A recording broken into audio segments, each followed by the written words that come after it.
line of transmission. I think it's important. We've been talking about how to be of help, how to receive help, how to be helped. And then the manifestation of this help has been to be able to pass on the message to help others. So starting at the transmission, the line of transmission, what is our problem? What is our great dilemma? On page 45 of the big book, it talks about our great dilemma was lack of power. That was our great dilemma. We had to find power by which we could live, and it had to be a power greater than ourselves, obviously. But where and how were we to find this power?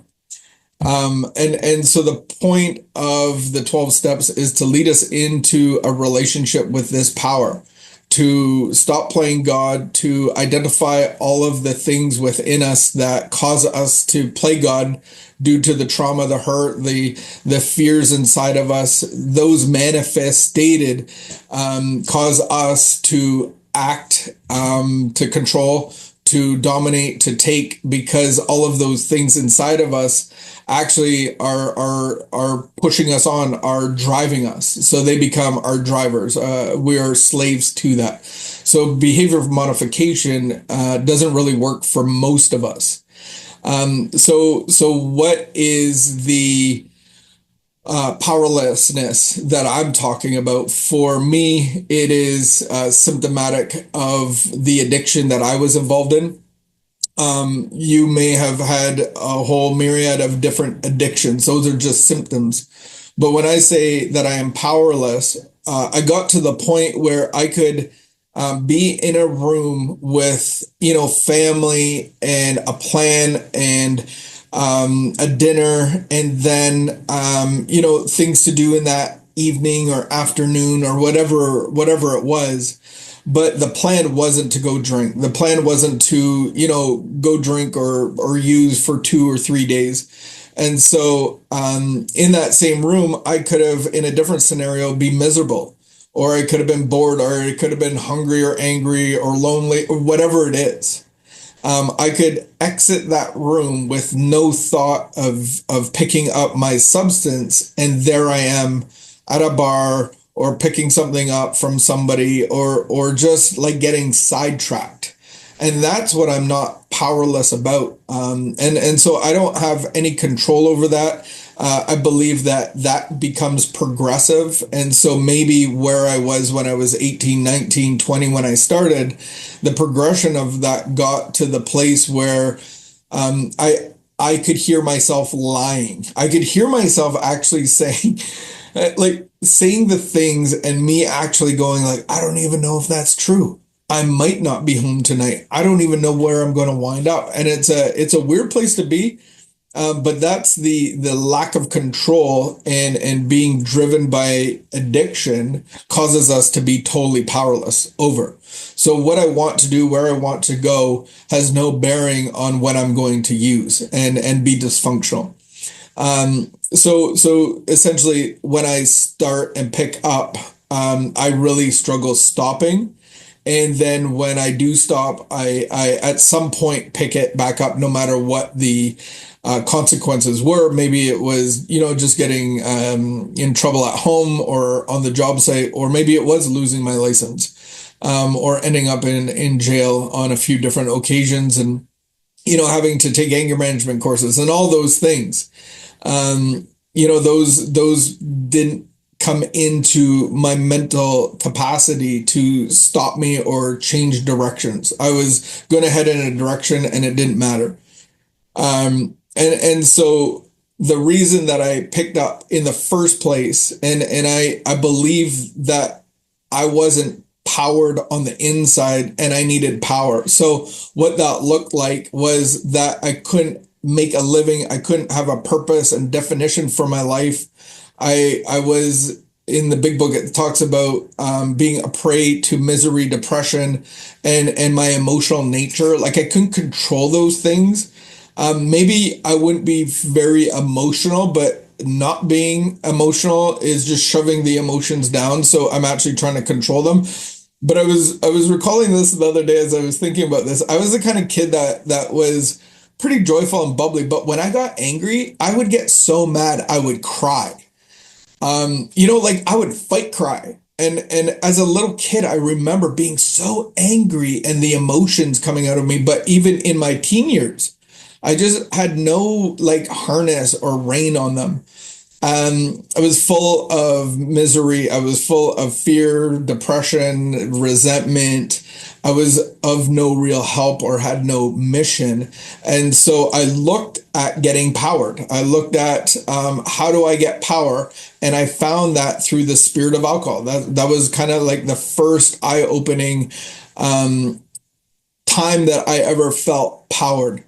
For me, that's what it was. For others, it could be overeating or restricting or pornography or whatever it is. It gives you that power, relationships, whatever it is. But the word transmission in itself is actually defined as a line of power, a power line. So if you see in your car when you talk about a transmission, it's actually a line of pieces of equipment that are powered to actually move the wheels to get you to another side. So you have this trans, which is act or transfer to the other side. And then you have mission, and mission is an assignment. So it's really interesting putting those things together. That's what I'm lacking. I'm lacking power. I'm lacking a line of power. So that's really interesting concept because I actually get that power and I'm driven in the going to the other side or the transfer, if you will. And the assignment is all about me and how I can consume. And so as I receive a new power to give me power over my drugs and my alcohol and my spiritual condition on the inside, then what happens through this process, it was such a startling miracle of people being set free from sanitariums and hospitals and it was hopeless cases that this line of transmission went out to. And so the guys that had this, the forerunners that had this experience through this process, through this getting a line of transmission into getting a new power, they were taking it to the hardest and most desperate, hopeless cases that they could find. And these were at sanitariums. They basically installed this line of transmission, and it was so obvious to the doctors, nurses, and the caretakers. It was so obvious that they were actually let out of these places that they were confined in, and that's a miracle and real freedom. That is available to all of us. It doesn't matter what your symptom is, but the point of success that they had that was so noteworthy was this actual line of transmission where they could articulate a problem. And so maybe you've had something in your life that caused you a problem. I had this issue with sleeping and I was tired and I snored a lot. And I went into a doctor. A doctor got me into a sleep study, and it was determined that I had sleep apnea, severe sleep apnea. I was waking up, I believe it was 38 times an hour. So I'm not sleeping properly. And so once they gave me the diagnosis, I was really eager to take the medication. The medication at some level did not work for me. The air apparatus, and it was coming out of my eyes. I almost drowned like 3 times. And we tried to do that for 6 months, and it was determined that this application was not going to help me with my sleep apnea. So we transitioned into surgery, and the surgery worked really well. They took out my tonsils. They were the size of bowling balls, not quite, but that's how it felt. And after a number of months, I went back to the sleep clinic and I was cleared of sleep apnea. So the line of transmission is this diagnostics of what is going on in your life. Why are you in the hospital? Why are you depressed? Or when you see people in those states, you can talk about your problem that you had and how you tried to have a solution. And so, in the doctor's opinion, the big book was written by these guys that had this message from the Oxford group. It started off with six or so of ingredients to a recipe, let's say, and they were miraculously powered by the love of God. So they wanted to get medical proof of this. They wanted to not just be like, we're a bunch of dudes that figured this out, but they actually went to the medical profession. One in particular was a doctor that was probably talked about over 40 or 50,000 alcoholics. So he had some real life experience, as well as another famous doctor. And so he writes a little bit of a letter for them. And he's blown away too that this is actually working. Dr. Young was the other one, where Dr. Young would say that this certain type of alcoholic or addict or a person with this compulsion, there is absolutely no hope unless they have this, like they get hit by a 2x4 from the heavens. That's the only hope. And so this is what these normal men and women were bringing, this message of hope. And so the doctor writes, to whom it may concern, I have specialized in the treatment of alcoholism for many years. In late 1934, I attended a patient who, though he had been competent business of good earning and capacity, was alcoholic of this type I had come to regard as hopeless. In the course of his third treatment, he acquired certain ideas concerning a possible means of recovery. As part of his rehabilitation, he commenced to present his conceptions to other alcoholics, impressing upon them that they must do likewise with still others. This has become the basis of a rapidly growing fellowship.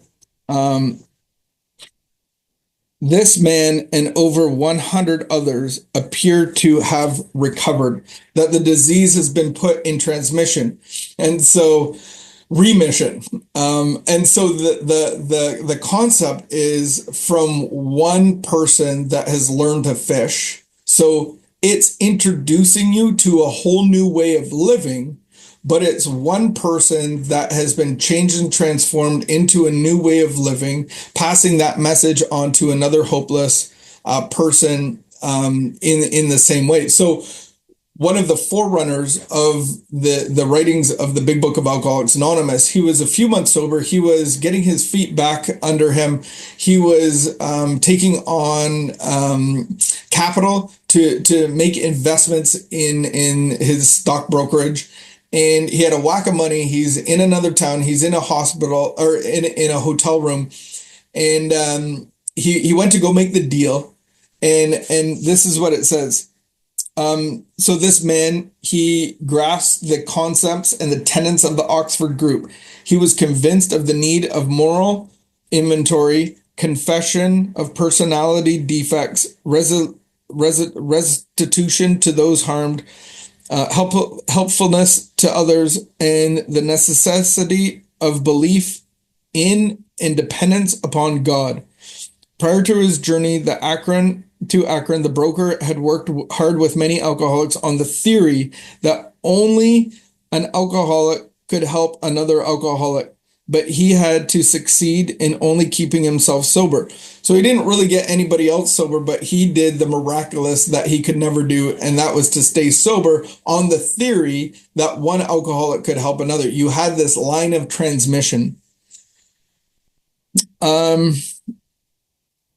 The broker had gone to Akron on a business venture which had collapsed, leaving him greatly in fear that he might start drinking again. So the collapse of the investment of all the people that put their money into his pocket to be invested, he lost it all, which created a fear which sparks and ignites the mental obsession to want to go to get a new solution, which for him was alcohol.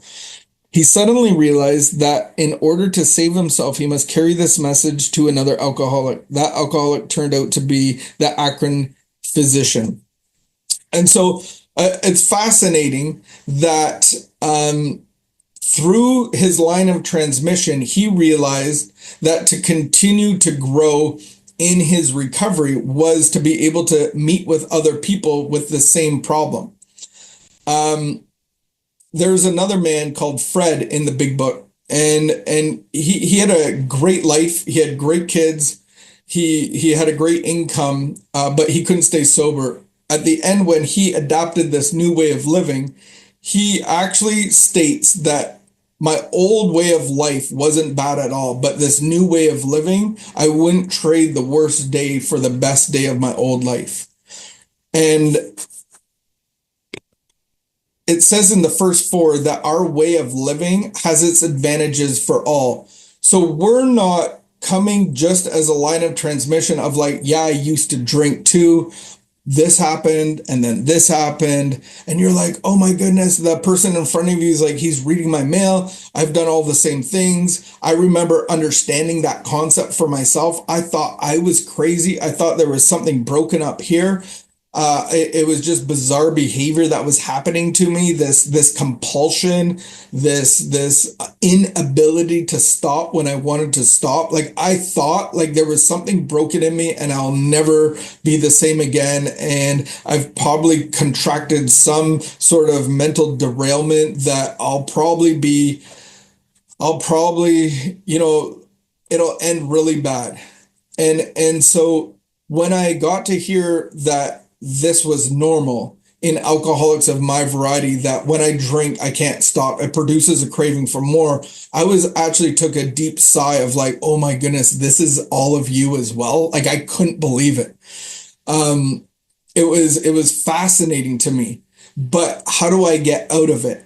Well, it talks about a new way of living. One of the stories in the back of the big book is fascinating. And this guy, he was a hopeless drinker. He couldn't stop. And it was at this turning point in my life, my wife accompanied me on my visit to the doctor, really told me some things that in my state of jitters nearly knocked me out of my chair. He talked about himself, but I was sure he was talking about me. He mentioned lies and deceptions in the course of his story in the presence of the one person in the world I wouldn't want to know such things. He did. How did he know all this? I had never seen him before, and at that time hoped I would never see him again. However, he explained to me that he had been just such a rummy as I, only for much longer period of time.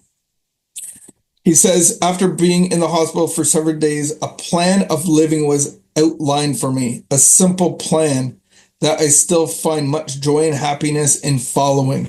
This is a new life plan.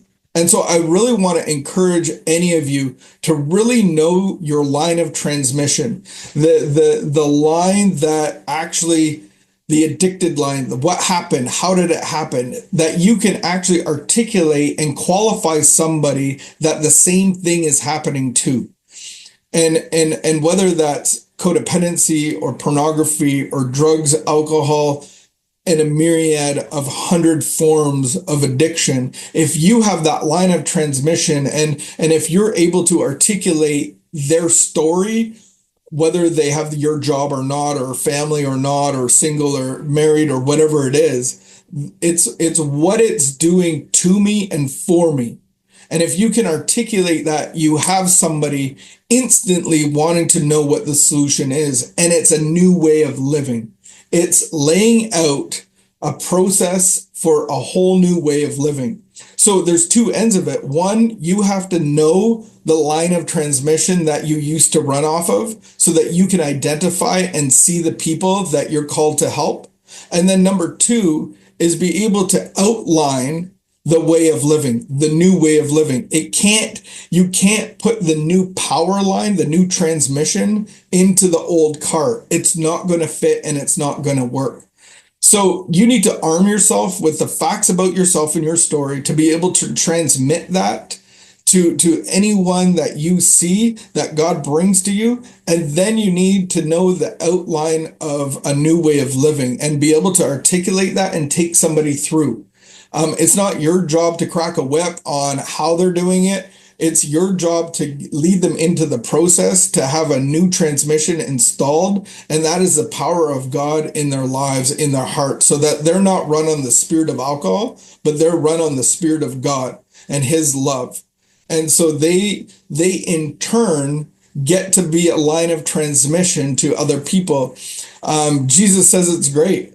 He says, the Great Commission, the plan and the purpose that I have for your life is to help those that are in need, to be able to disciple those that need disciples, disciples that make disciples. So if you want a new way of living, it is outlined in our literature. If you haven't taken a life lab, that is the process of a new way of living. The new way of living is simply living a spiritual life with spiritual activities, and a whole different focus and a whole different plan and purpose will take shape in your life. It might not happen, instantly, but I believe that when you do the process laid out as we have it, it turns on the spiritual lights. And from there, you get to be guided, directed, fathered, nurtured, and healed and restored by a loving God. You have a new director, you have a new father, you have a new employer. And so that's the concept of God that we talk about, that leads us, that restores us, that protects us and provides for us. So the line of transmission, there's two parts to it: knowing your old line of power, and then being able to articulate to somebody their story, but then able to take them into a new way of living. Here's the recipe for you. Let me help you fish. I don't want to fish for you. I want to teach you a whole new way of living. And it's not going to the grocery store. It's going out fishing every day. And so Jesus said, put down your nets, stop fishing for fish, drop your nets and your fishing poles and come and I'll make you fishers of men. And that's a whole different line of power.